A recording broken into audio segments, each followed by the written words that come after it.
I can't. Your father, I think I read, Absolutely. had you and your brother work on a wall of some Oh yeah, kind? yeah. We're talking about our figurative wall. That comes from work on a literal wall. Yeah, right. My father owned.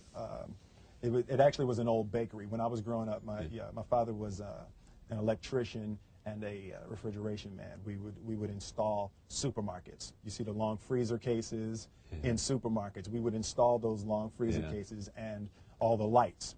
That's what we would do every summer. Yeah. So this one year, my father had his shop, and he decided for whatever reason that he wanted a new wall on the front of his shop. So he tore down probably about 16 feet high and probably about 30 feet long. He just completely tore the wall down, and my brother and I had to dig a 6-foot hole. For the foundation. For the foundation, and we were mixing the concrete by hand. Yeah. A year and a half. We were building this wall for a year and a half. Every day after school, we were coming, mixing concrete, putting it in the hole, doing it, and it was just myself and my little brother. And I remember standing back, looking at that wall, saying, "There's going to be a hole here forever.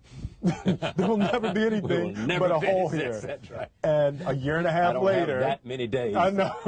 A year and a half later, we laid the final brick, and my father stood back with my brother and I know he planned this. He says he didn't, but I know he had been planning this and writing this for his for the past 2 years.